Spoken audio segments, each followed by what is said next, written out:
Кыргыз эл акыны Рамис Рыскулов 87 жаш курагында узакка созулган оордан кийин көз жумду.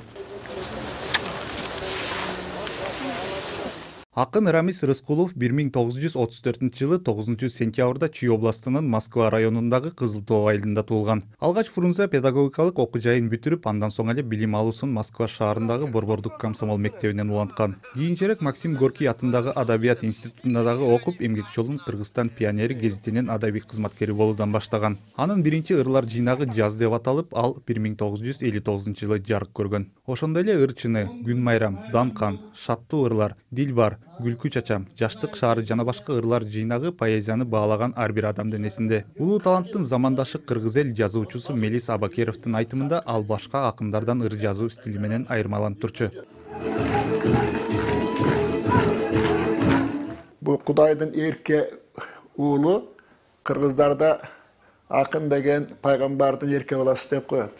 Бул абдан чынында эле бул кыргыз элинин эрке баласы, эрке акыны болчу да. Комсомолдун жогорку мектебинде окуп, 2 жыл андан кийин Адабият институтунда окуп, бул ошол жакта тарбияланды да, бул абдан мындай илимге, билимге Москванын школасынан өткөн эме да, мектебинен.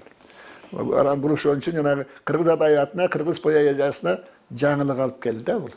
Рамис Рыскулов кыргыз адабиятында ырларды уйкаштырбай жазуу менен башка акындардан өзгөчөлөнүп турган. Ошондой эле ал орус тилинде дагы ырларды жаратып, андан сырткары Пушкин, Некрасов, Есенин, Маяковский сымал улуу таланттардын чыгармаларын кыргызчага которгон менен дагы белгилүү. Эмгектеринин акыбети кайтып, Алыкул Осмонов атындагы адабий сыйлыгы, кийинчерээк Кыргыз Республикасынын маданиятына эмгек сиңирген ишмер, кыргыз эл акынын наамдары ыйгарылган. Кыргыз адабиятына Рамис Рыскулов жаңычылыкты алып келди.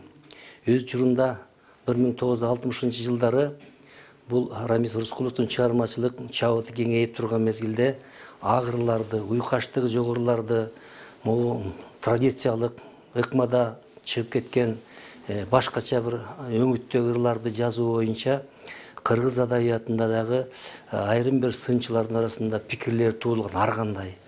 Бул адам өзү төгөрөгү төрт келген башкача адам эле.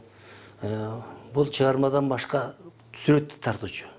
Акындын Иисустун өнүгүүсү жана жылмаюу аттуу сүрөттөрү Москва жана Париж шаарларындагы өткөн элдик кол өнөрчүлөрдүн фестивалына катышып, байгелүү орундарга ээ болгон. Мындай таланты аркылуу Жазуучулар союзуна гана мүчө болбостон, Сүрөтчүлөр союзунун курамына дагы кирген. Ар тараптуу таланттын шакирттеринин бири кыргыз эл жазуучусу Асан Жакшылыков. Ал Рамис Рыскулов менен 60-жылдары таанышып, анын жолу менен уйкашсыз ырларды жазып калган.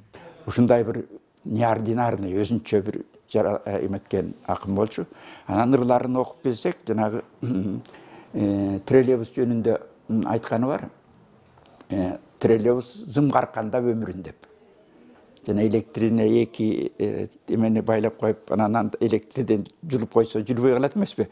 Ошону карабайсыңбы? Аябай жаңы нерселер менен айткан. Анан бул Рамисте бир сырлуу нерсе бар болчу өзүнүн табиятында.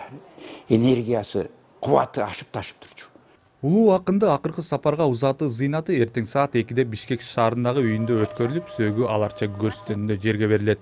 Дастан Жолдашев, Эрлан Кемелбеков, НТС.